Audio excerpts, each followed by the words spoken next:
የተወደዳችሁና የተከበራችሁ የኢትዮኒውስ ቤተሰቦች እንደምናላችሁ ሰላምታችን በያላችሁበት ይድረስ። እነሆ አዳዲስና ወቅታዊ መረጃዎች አዘጋጅተን ወደ እናንተ ማድረስ ጀምረናል። ከኢትዮኒውስ ልዩ መረጃዎች ጋር አብራችሁ እንድትቆዩ ግብዣችን ነው። በቅድሚያ አማርት ዜናዎችን አስቀድማለሁ።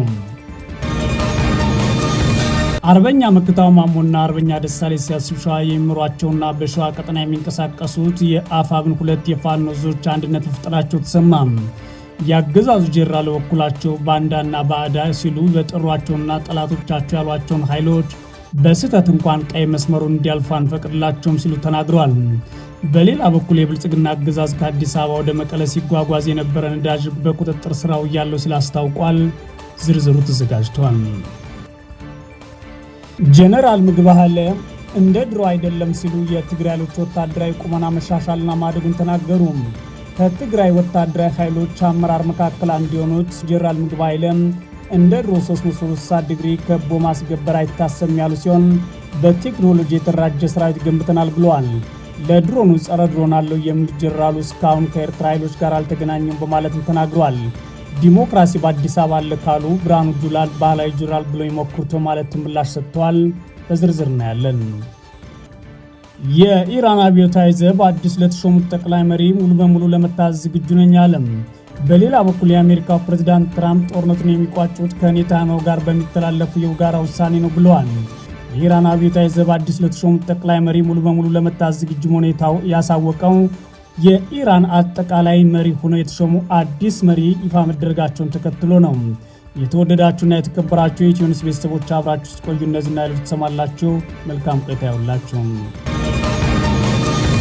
አርበኛ መክታው ማሞና አርበኛ ደሳሌ ሲያስብ ሸዋ የሚመሯቸውና በሸዋ ቀጠና የሚንቀሳቀሱ የአፋብን ሁለት የፋኖ ዞች አንድነት መፍጠራቸው ተሰማ። ያገዛዙ ጀነራል በበኩላቸው ባንዳና ባዕዳ ሲሉ በጠሯቸውና ጠላቶቻቸው ያሏቸውን ኃይሎች በስህተት እንኳ ቀይ መስመሩን እንዲያልፉ አንፈቅድላቸውም ሲሉ ተናግረዋል። በሌላ በኩል የብልጽግና አገዛዝ ከአዲስ አበባ ወደ መቀለ ሲጓጓዝ የነበረ ነዳጅ ይዣለሁ ብሏል።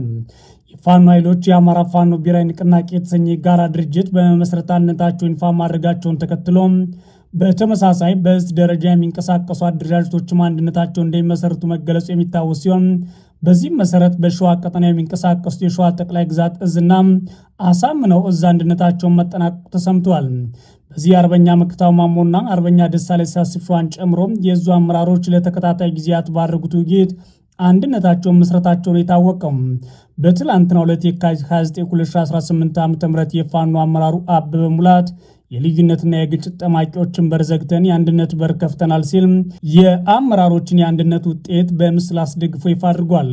አማራ የህሉና ትግሉን ከዳር የሚያደርሰው አንድ ላይ ሆኖ ሲመክር ነው። አንድነት እውን የሚሆነው የጋራ አደረጃጀት ተቋም ሲኖር ነው። አሁን የጋራ ተቋም አለን ሲል ነው አመራሩ አበበ ሙላት ያስታወቀው። አርበኛ አበበ ሙላት ከዚህ በኋላ አንዳችንም አንኳሶ አንዳችን አወድሶ ጉዞ የለም፣ እኛም ልዩነቶቻችን አቻችለን ፈተን አንድ ሆነናል፣ እስከ መጨረሻው ጠላትን በጋራ እንታገላለን ብሏል። የአፋብን ምክትል ሰብሳቢ አርበኛ መክታው ማሞ በኩሉም አሁን ላይ በራችን ዘግተን ጠላትንና ሊበታቱን የሞከሩትን በሙሉ አስወግደን ሙሉ ለሙሉ አንድነታችን አብስራል፣ እነሆ የጠላት በሩ ተዘግቷል፣ አንድ ሆነናል ማለት ነው የተናገረው። እንግዲህ ለተከታታይ ቀናት ሸዋ ቤቱን ዘግቶ ሲመክር ሲነጋገር ቆይቷል ማለት ነው።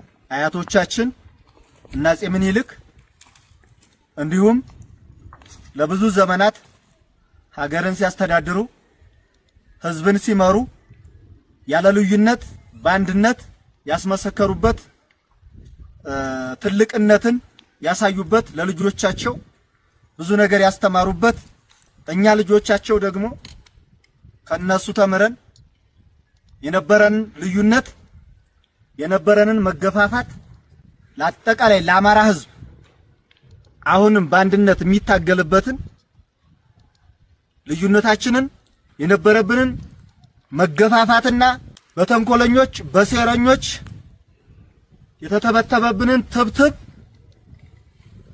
ዛሬ ቀብረናል ማለት ነው። በሌላ በኩል የአገዛዝ ጦር የሰሜን ምዕራብ እዝ ዋና አዛዥ ሌተናል ጀነራል ብርሃኑ በቀለ ባንዳና ባዳ ሲሉ የጠሯቸውን ጠላቶቻቸው ያሏቸውን ኃይሎች በስህተት እንኳን ቀይ መስመሩን እንዲያልፉን አንፈቅድላቸውም ሲሉ አስታውቀዋል። ጀነራሉ ለማንም አንበገርም ሲሉ ነው ዛቻ ያሰሙትም። ጦራችን ከባዳም ሆነ ከባንዳም ሊሰነዝር የሚችልን ጥቃት ማክሸፍና መደምሰስ የሚያስችለው ዝግጁነት ደረጃ ላይ ይገኛል የሚሉት የአገዛዙ ጦር አዛዥ ብርሃኑ በቀለም ለምንና በማንም የማይበገር ጠንካራ ሰራዊት ገንብተናል ሲሉ ወቁልኝ ብለዋል። ጀነራሉ ይህን ያሉት ጦራቸውን በተሰማራበት የጎንደር ቀጠና ተገኝተው መሆኑ የታወቀ ሲሆን በየትኛውም አጋጣሚ ተሰብስቦ የሚተነኩሰን ኃይል የማያዳግም እርምጃ ይወሰድበታል ሲሉ ዝተዋል። የተለያዩ ኃይሎች ትስስር ፈጥረውብናል የሚሉት የአገዛዙ ጦር ሰሜን ምዕራብ እዝ አዛዥ ሌተናል ጀነራል ብርሃኑ በቀለም ሆኖም ትስስሩን በጠንካራ ክንድ ይበጣጠሳል ሲሉ ዝተዋል።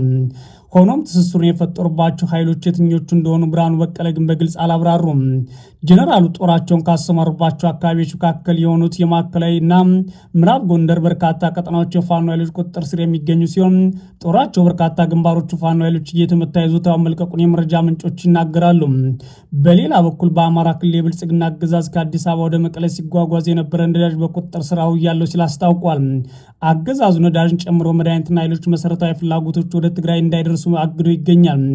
የብልጽግና አገዛዝ የካቲት 29 2018 ዓ.ም መነሻውን ከአዲስ አበባና መዳረሻውን ትግራይ መቀለ ያደረገ ከ100 በላይ ጀሪካን ናፍጣ በወልዲያ ከተማ ዳቦ ቤት ኬላ ላይ በፍተሻ ይዣለሁ ሲል ያስታወቀው የብልጽግና አገዛዝ በትግራይ ክልል ህወሓት ወታደራዊ ዝግጅት እያደረገብኝ ነው በሚል ለህዝቡ የሚደርስ መሰረታዊ ፍጆታዎችን መከልከሉ ታውቋል።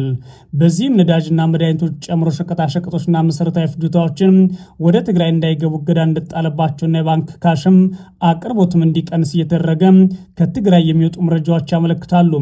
አገዛዙ በትግራይ ህዝብ ላይ የሚፈጽማቸውን በደሎች በተመለከተ ዓለም አቀፍ ተቋማት ጭምር ቅሬታቸውን ቢያቀርቡም አገዛዙ ግን ይህን የማድረገው የትግራይ ህዝብ ተደራጅቶ ሊወጋ እየተዘጋጀ ነው በሚል ወታደራዊ ኃይሉን ጭምር ባስጠጋበት ሁኔታ በአዲስ መንገድ ከበባ ለመፈጸም በሚል እንደሆነ መረጃዎች ያሳያሉ።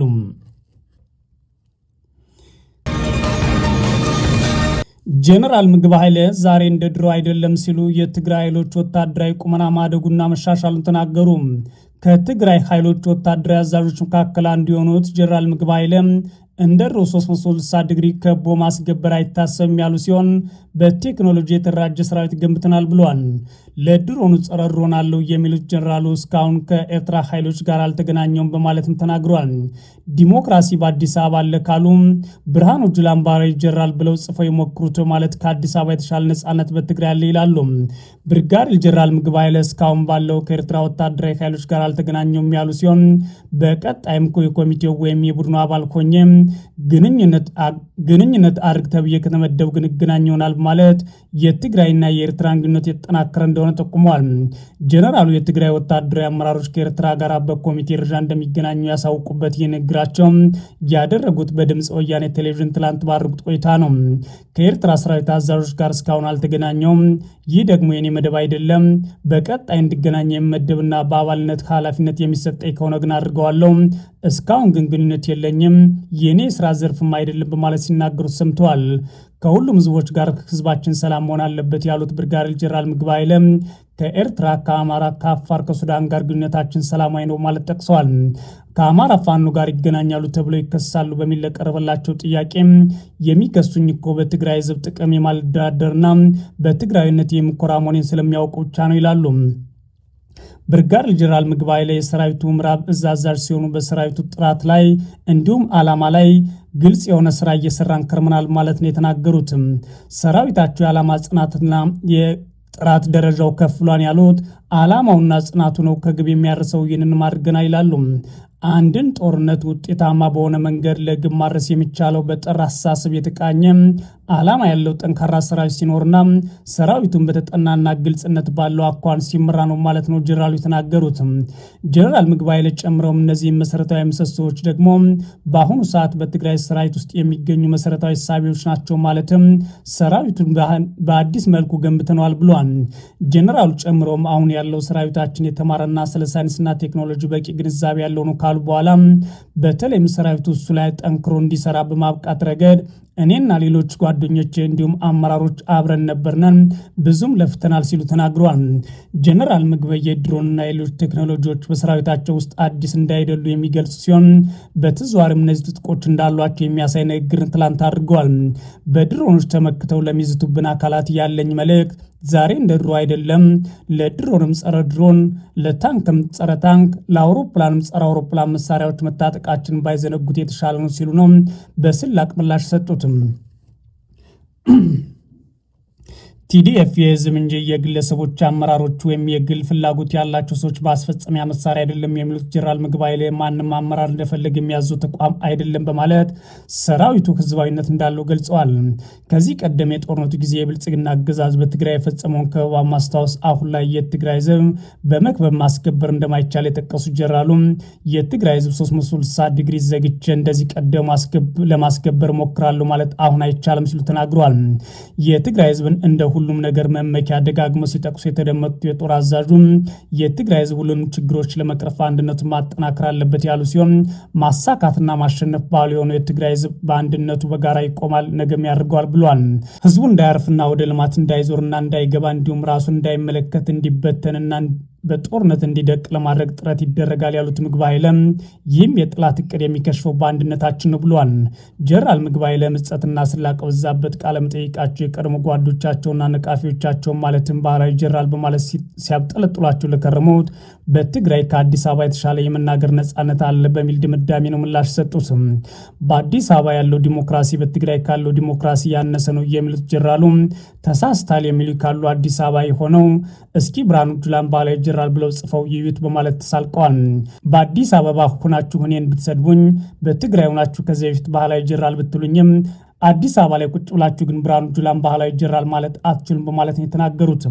ጀነራሉ በወርቅ ዝርፊያና ማዕድን ማውጣት ላይ ተሰማርተዋል በሚል ለሚቀርባቸው ክስ እኔ ማዕድን እንዴት እንደሚወጣ አላውቅም፣ በማዕድን ዘርፍም ተሳትፌ አላውቅም፣ ማህበራቱንም ሆነ ሌሎችን መጠየቅ ይቻላል ማለት ይህን በተመለከተ ጌታቸው ረዳና ታደሰ ወረደ በመንግስት ደረጃ ኮሚቴ አዋቅረው ምርመራ ተደርጎ ነጻ መሆኔና እንደሌለውበት ሪፖርት እኮ ቀርቧል ሲሉ ተናግሯል። ከሰሞኑ ታሟል ተብሎ ሲወራባቸው እንደነበር ጠቅሰው ጤነኛ ነኝ አልታመምኩም ያሉት ጀነራሉ ልጆቻቸውን ውጭ ሀገር ልከው የትግራይ ወጣት ለውጊያ እያቀረቡ ነው በሚል ለተነሳባቸው ክስም ከ2013 በፊት አንድ ልጃቸው ከሀገር መውጣቱን ጠቅሰው ሌሎች ግን በሀገር ቤት በዩኒቨርሲቲ በሃይ ስኩል እንዲሁም በኬጅ ደረጃና በቤት ውስጥ ያሉ ህጻናት ጭምር እንደሆኑ ሲናገሩ ተደምጠዋል። የኢራን አብዮታዊ ዘብ አዲስ ለተሾሙት ጠቅላይ መሪ ሙሉ በሙሉ ለመታዘዝ ዝግጁ ነኝ አለ። በሌላ በኩል የአሜሪካ ፕሬዝዳንት ጦርነቱ የሚቋጨው ከኔታንያሁ ጋር በሚተላለፍ የጋራ ውሳኔ ነው ብለዋል። የኢራን አብዮታዊ ዘብ አዲስ ለተሾሙት ጠቅላይ መሪ ሙሉ በሙሉ ለመታዘዝ ዝግጁ መሆኑን ይፋ አድርጓል። የኢራን አብዮታዊ ዘብ ከአዲሱ የበላይ መሪ የሚመጡ ትዕዛዞችን ያለምንም ማመንታት ለመቀበልና ለመፈጸም ዝግጁ መሆኑን ይፋ አድርጓል። የኢራን የመንግስት መገናኛ ብዙሃን ኢሪብ እና የታስኒም የዜና ወኪል አዲስ ለተሾሙት ሙትጃብ ከአብዮታዊ ዘብ የተሰጠ መግለጫን አጋርተዋል። አብዮታዊ ዘብ በመግለጫው ሙትጃብ ካሚኒ ሁሉንም አቀፍ የህግ ባለሙያ፣ ወጣት ሀሳቢና በፖለቲካዊና ማህበራዊ ጉዳዮች ላይ በጣም እውቀት ያላቸው ሲል ገልጿቸዋል። የአብዮታዊ ዘብ አባላት ከበላይ መሪው የሚሰጡ ትዕዛዞችን ያለምንም ማመንታት እንደሚቀበሉ ሙሉ በሙሉ ለመታዘዝና ራስን መስዋዕት ለማድረግ ዝግጁ ናቸው በማለት ለካሚኒ ያለውን አክብሮት፣ ታማኝነትና ታዛዥነት ገልጿል። አሜሪካና እስራኤል የካቲት 21 2018 ዓ.ም በኢራን ላይ በከፈቱት የጋራ ጥቃት ከተገደሉት ከፍተኛ የኢራን ባለስልጣናት መካከል የአብዮታዊ ዘብ ዋና ጽሕፈት ቤት አዛዦች ይገኙበታል። የኢራን አብዮታዊ ዘብ ከ190 ሺህ በላይ ወታደሮች እንደሚኖሩ የሚገመት ሲሆን የራሱን የምድር የባህርና የአየር ኃይል አጠናክሯል። ወሳኝ የሚባሉ የኢራን ስልታዊ የጦር መሳሪያዎችን የሚቆጣጠረው ይህ ኃይል ነው።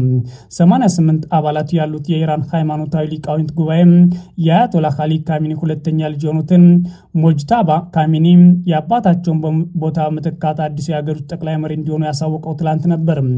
ሞጅታባ ካሚኒ አሜሪካና እስራኤል ከሳምንት በፊት ኢራን ላይ በከፈቱት የመጀመሪያው ዙር ጥቃት የተገደሉት አባታቸውን በመተካት የሀገሪቱ መንፈሳዊ መሪነትና ከፍተኛውን ስልጣን ተቆጣጥረዋል። አዲሱ ጠቅላይ መሪ አባታቸው አክራሪ ፖሊሲዎች እንደሚያስቀጥሉ ብዙዎች ይጠብቃሉ። የኢራን መንግስት ቴሌቪዥን ጣቢያው የአዲሱን ጠቅላይ መሪ መመረጥ ባበሰረበት ዘገባ ከባድ የጦርነት ጊዜና ሁኔታ በዚህ ታዋቂ ተቋም ላይ የጠላቶችን ቀጥተኛ ዛቻ ቢኖርም ውሳኔው ተላልፏል ብሏል። የቴሌቪዥን ዜና አቅራቢው የሊቃውንት ጉባኤ የምርጫና የእስላማዊ ስርዓት መሪ የማስተዋወቅ ሂደቱን ለደቂቃ እንኳን አላቋረጠም ብሏል። አክሎም አላህ አክበር መሪው ካሚኒ ናቸው ሲል ተደምጧል። ሹመቱ እንደሚቃወሙ የሚጠበቁት አሜሪካና እስራኤል እስካሁን ድረስ ሁኔታውን በተመለከተ ግልጽ አስተያየት አልሰጡም። ነገር ግን የአሜሪካው ፕሬዝዳንት ትራምፕ ለኢራን አዲስ መሪ የምረጥ ሂደት ውስጥ ሚና መጫወት እንደሚፈልጉ ሲናገሩ ነበር። አሁን ላይ ሹመቱ ይፋ ከመደረጉ ከሰዓታት በኋላ እርሳቸውም ይሁንታ ስልጣኑን የሚረከብ ማንም ሰው ረጅም ጊዜ እንደማይቆይ ሲዙት የቆዩት ትራምፕ ያሉት ነገር የለም። ይህ በእንዲህ እንዳለ ፕሬዝዳንት ትራምፕ ጦርነቱ የሚቋጨው ከኔታንያሁ ጋር በሚተላለፍ የጋራ ውሳኔ ነው ብለዋል። የአሜሪካው ፕሬዝዳንት ዶናልድ ትራምፕ የኢራን ጦርነት መቼ ይጠናቃል የሚለው ከእስራኤሉ ጠቅላይ ሚኒስትር ቤንያሚን ኔታንያሁ ጋር በጋራ የሚወሰን እንደሆነ መናገራቸውን ታይምስ ኦፍ እስራኤልን የዘገበው። ስለ ጦርነቱ ከኔታንያሁ ጋር እየተነጋገሩ መሆኑን በስልክ በተደረገ ቃለ መጠይቅ ለእስራኤሉ መገናኛ ብዙሃን የገለጹት ትራምፕ ትክክለኛው ጊዜ ላይ ውሳኔ እንደሚያሳልፉ ተናግሯል። አሜሪካ ጥቃትን ፈጸም የምታቆም ከሆነ ኢራን ጦርነቱን መቀጠል ትችል እንደሆነ ለቀረበላቸው ጥያቄ ይህ የመሆን እድል የመኖሩ ጉዳይ ላይ ከመናገር ተቆጥቧል። ይህ አስፈላጊ ይሆናል ብዬ አላስብም ሲሉ ነው ምላሽ ሰጡት። የቀድሞ አያቶላ አሊ ካሚኒ ልጅ የሆኑት ሙታጅ ካሚኒ የኢራን ጠቅላይ መሪ ስልጣን መቆጣጠራቸውን ተከትሎ ጦርነቱ በስፋት ይቀጥላል የሚል ስጋትን ፈጥሯል። የተወደዳችሁና የተከበራችሁ የኢትዮ ኒውስ ቤተሰቦች መረጃዎቻችን እነዚህ ነበሩ። መልካም ጊዜ እመኛለሁ።